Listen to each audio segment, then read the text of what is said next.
We are already under day one of Dragon Ball Sparking Zero, and I got people rage quitting like this. I'm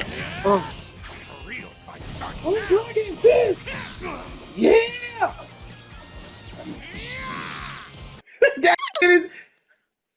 This nigga rage quit! He rage quit! Being real rap, I got some of the best controls, and I've even talked to previous Budokai Tenkaichi players that have played this game and asked them their input, and they were like, wow, this is gas. This changed the game for me. I'm not even gassing or just saying it for the video. One thing I personally do not like about Tenkaichi games, and I've always never really truly liked about them, is how you have to do a lot of stuff with the analog sticks all the time, and that is very frustrating. If you're new or struggling or a veteran that ain't played a Tenkaichi or a Raging Blast type of game in the last decade or since they released, you should also watch this video. So number one, motion blur quality. This is a fighting game. You do not want a lot of motion blur in your game unless you just generally like it.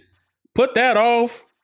Putting that off. That is the first settings you need to change in freaking Sparking Zero. Don't do this to yourself. Next best setting to change. You know there's a lot of Kamehamehas and shit in the game, right?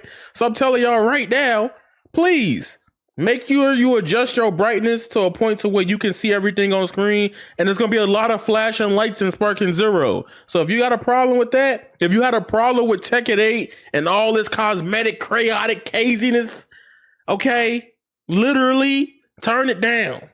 Find your middle point. That's too bright. It don't even look good. All right, we put it at 38. It's a fighting game, so Namek might look bad. So this is where we get deep into it, because now I've played it.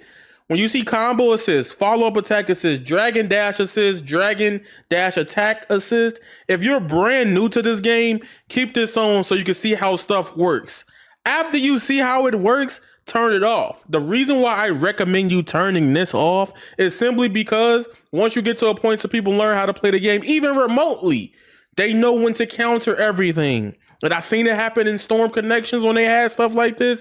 I'm recommending y'all to turn this off. But if you new, try it out, see if you like it. But you will get predictable and people will start punishing you. So make sure all of that's checked off. Another key thing, if you're one person that likes to have inverted flight controls, like up means down, downs mean up, you can have that. The game has really good movement to help y'all figure out how you should move in Sparking Zero. And if you have those preferences, you just go to controls and camera, vertical camera controls, and horizontal controls.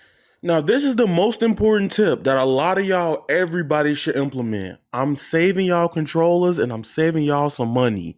Hear me out. So I watched 4 early access streamers and they was all failing at doing this. A lot of people were stuck on 30 minutes. I was even stuck on 30 minutes because the control, it's not hard to do. The game's control scheme makes this horrible to do. Like you see this tutorial above, it's saying hit square, square, square. And if you have it on base controls, it's L3 plus R3 to tag in. Then you gotta flick right just to switch characters.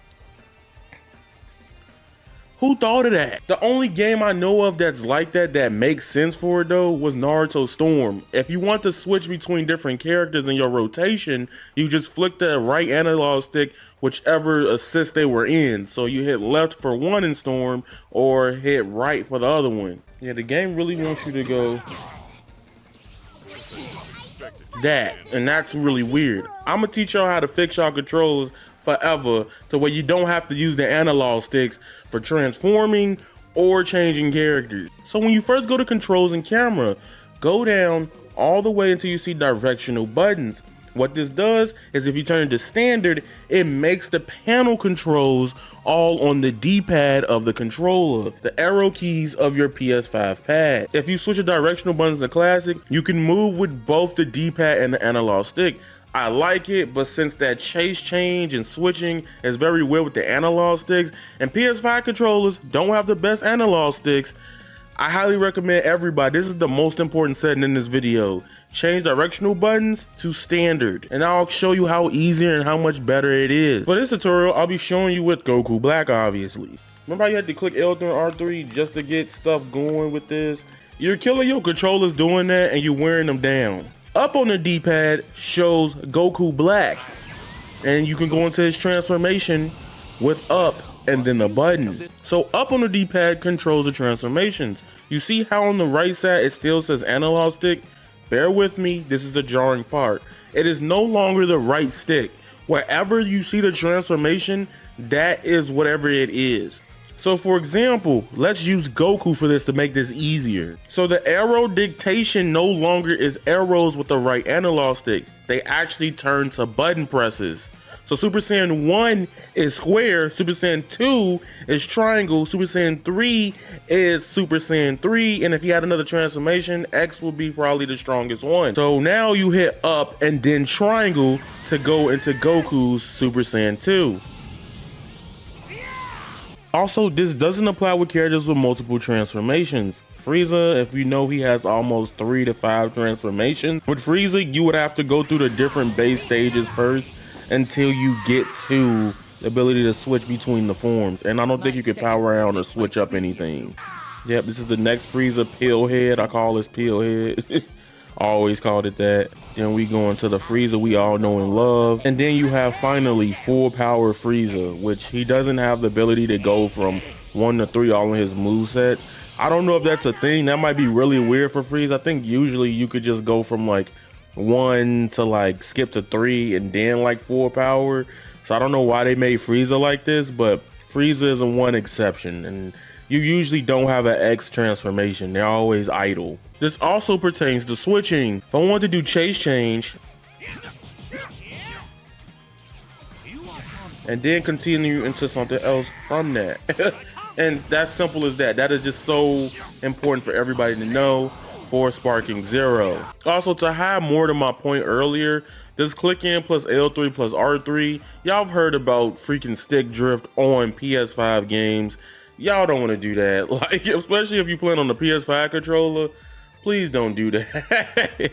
Number 2, this is just like emotes and shit. I don't care. I'm not trying to emo. I talk my smack rather than emote. I found later in the day that personally, I would tell you to turn all of the accessibility off unless you're just really struggling. But literally, guard assist, recovery assist, there's been times where like the game auto text for me after certain situations, and it doesn't feel good because people just know when to hit me at that point, and people just catching me off guard. It just does things for you. Personally, I would just do these myself. Like, learn how to do it yourself. Because with having guard assist and recovery on, a lot of times the game does it when it wants to do it or when they feel like it's the right time to do it after certain scenarios. And I feel like I was locked into a lot of ugly situations because of this. Make sure though, y'all hit the like button, subscribe, and follow my Twitch in the description down below to play games with me, ask me all sorts of questions about the game, and anything in between. Remember, you guys are golden, and that is raw. Squalla, peace, and I'm out.